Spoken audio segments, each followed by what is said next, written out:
Sam, our master videographer, just walked in and said, man, I've been crazy busy today, too. I think everybody has caught the crazy busy bug. Chipping away at the things that aren't important are key. And finding, I think, a professional who is able to understand what they're good at and really maintain, I guess, the integrity of their product or their service by only being good at one thing is such a key component of finding a professional. I mean, you see it in doctors and counselors and all sorts of different areas. Well, real estate's no different. Anna Riley joins us, who's been a top producing real estate agent for over a decade, and her listings closed at an astounding 96% of the asking price. Well, Anna, welcome. How are you? Hi, great. Thanks for having me. My pleasure. I thank you so much for coming and braving the traffic and rain that's out there right now. Yeah, well, I got here barely, but got here. Good. Well, so, I talked a second ago about kind of chipping away at things that maybe you don't need in your life. And you really have this very hyper specialized piece of I don't know, Seattle, Bellevue, that you work in. Talk a little bit about, how you chose to maybe specialize in just one area and how that works for you as your area of focus. Well, it was really an unusual tactic when I was starting out in real estate. Most real estate agents still choose a really broad area to focus on. And I looked at that and thought, wow, I just can't possibly man the free world. I don't know how they do it. But I thought I can be really astoundingly good in one area. And I picked the area that I knew, which was the east side in Bellevue. And I thought, I'm going to become the person here who can really answer any question about the east side and know the difference between, if you're on this side of the street, you go to this school, and the difference between one elementary school and another one is that one's going to be rebuilt and another one is just getting a brand new principal, and why that matters. Because at the end of the day, for everybody, no matter what price point they're in, their home is both a huge emotional investment, and it's usually their largest financial investment.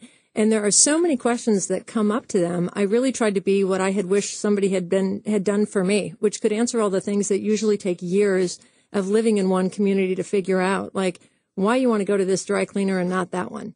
And you just can't know that about everywhere. So it was really the chipping away and distilling of an area and deciding I'm going to focus on that. And I was super lucky that my website was available, the domain, and off I went. And so you chose West Bellevue and westbellevue.com. Yep. And so when you chose that, now it's working for you? Oh, it's been great. It's been great. And I put less miles on my car than I think almost any real estate agent working. But it really is a commitment both to my clients and to myself to know everything that I can, all the issues that are coming up on, we just had the 520 expansion coming up and where the medians were going to be, and going to the town hall meetings of seeing how everything was going to affect the little different cities within my area. And then feeling, it does, I think, a huge benefit for both myself and my clients. One, it's really, really fun to get to know this much about any one area and the people in the area. And it's also great for my clients in terms of helping them feel that when they're making a big investment decision like this for their family, there aren't that many decisions that we tend to make for 5 or 7 years and sometimes 20 years. But you do that with the house. And both the upside and the downside, if it isn't a good decision for you, are huge. So having somebody who, really cares about the quality of that decision and also has a big backlog of data, I think has been really helpful for them and a total blast for me. Well, a backlog of data, you had talked about everything from, you talked about the median on 520, and before the show, you talked about test scores dropping and why at certain schools. Those are pretty incredible things to find out as a potential home buyer, and something you just don't get if you don't work with somebody who knows that stuff. Yeah, and you can't, it's just like anything else, both the chipping away, it's really fun to get to know all the nuances of things, but also, when your local restaurant is expanding and they're just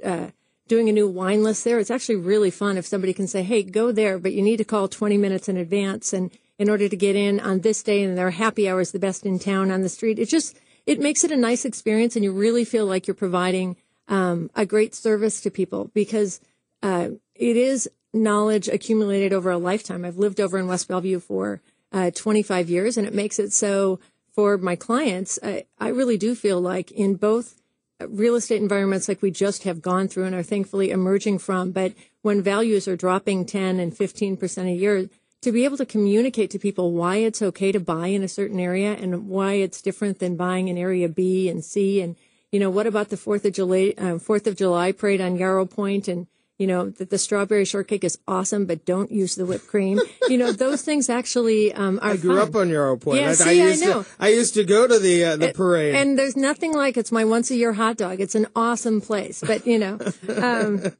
So, you start looking at these neighborhoods. They're not very nice, fancy neighborhoods. Is there only one type of client that you're working with in this market? Oh, no. It's the same commitment to an area is that I take people, not price points. So if it's if it's somebody's 22-year-old son who's getting their first condo out of college and we're running around Bellevue Square, it's a commitment to that client. I mean, it really is the definition of agent, as cheesy as it sounds, is to act on the behalf of another. So you choose, I choose people in an area, not one price point demographic. So why do you think that's important to cater to all the price points in a market and all the people in a market? Well, one, again, the main focus was on being an expert in an area, and we service, even though the reputation of West Bellevue is that it's a pretty pricey place to live. There are actually condos in downtown West Bellevue for $200,000, which is definitely an entry price point, and then we go all the way up to $20 million. And so getting to know all of the different components of a neighborhood is actually what makes every community rich and thriving. I mean, no community should just be one thing, and it usually isn't if you have depth on it.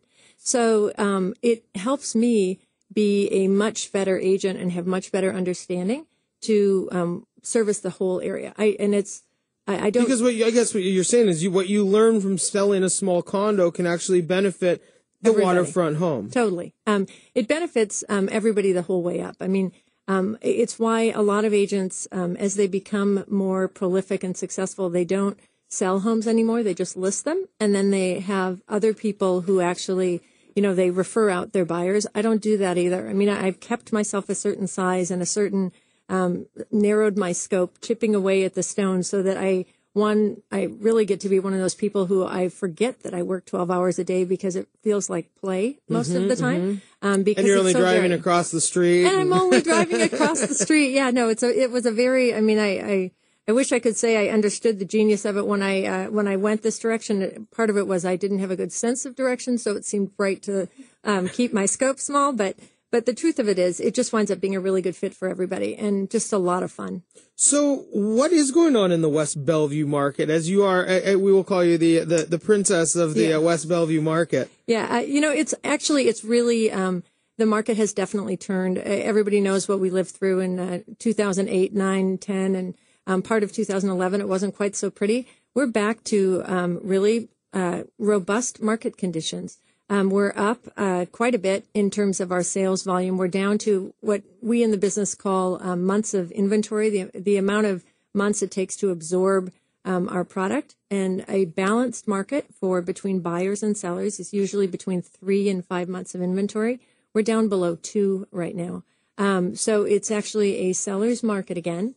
But with that doesn't mean prices are increasing like crazy. It just means that our supply is down lower than what it is traditionally. And people are actually behaving quite nicely. I mean, both agents, buyers, and sellers. We're not seeing a mad run-up on prices. We're making sure that appraisals are still supportable. We're looking at data. It just means that you really, again, you need an expert to help you be on it. So you recognize a good property when it comes up, and your agent and you have the skills and the experience to be the one that gets the property, not the one going, rats, how long do you think another one like that will take to come on? Sure. And I mean, there's some unique properties in those markets, in those towns. Yeah, really unique properties. I mean, more so, I think, than most areas, because we're such a hodgepodge. I mean, most of those cities and towns were incorporated in the 50s when there wasn't a lot of money on the east side, and really there was a mall and that's kind of it. So some of our properties that are back in 1950s, it's not a homogeneous area like Lakemont or some things that were a more planned development. So you get some properties that are just stunning and other ones that you think, well, this one is ready for a facelift. So there's a lot of variety in our neighborhood, both in terms of prices, style, and we also have a tremendous lack of new construction because the funding for new construction really went away during the recession. So that's holding our supply down, which, if our supply is down and buyers are out right now, that creates what we're seeing, which is some multiple offers and there's really the pent up demand is expressing itself right now. Anna, we're here with Anna Riley with Windermere Real Estate. Anna, just a quick question. We do have to go to break here in a minute, but you talked about new construction and facelifts of homes. Do you see that happening? Do you see a lot of houses in West Bellevue, either people buy it and then remodel it the way they want, or they're doing a lot of those, the aesthetics, or potentially just knocking it down and rebuilding? We are, because since there is very little new construction right now, although it's just starting. I'm starting to get calls from builders saying, hey, Anna, keep your eye out. I'm looking for a lot. And I'm like, oh, okay. They've either got cash or financing again. That's a good thing. But really, as the new construction supply dried up, it really left people who wanted a newer aesthetic in a house that, wasn't coming with that. They really had two options: knock it down, start again, and do a custom for themselves, or rehab it. And it was really fun the last couple of years. I mean, people were getting creative again, and we shrunk down to right-size houses again. I mean, the 6,000, 7,000 square foot mega houses weren't as attractive to people, even if they could have afforded them. They wanted more sustainable living. And so finding a 3,000 square foot house that they could really make just into a little jewel box became fun. So I think contractors and lots of builders who used to only do new, kind of turned their hat around and said, okay, yeah, no, I'll do it. Let's renovate. Just a 3,000 square foot little jewel box, huh? I love it. Well, Anna, thanks so much for joining us again. That's Anna Riley with Windermere Real Estate and westbellevue.com.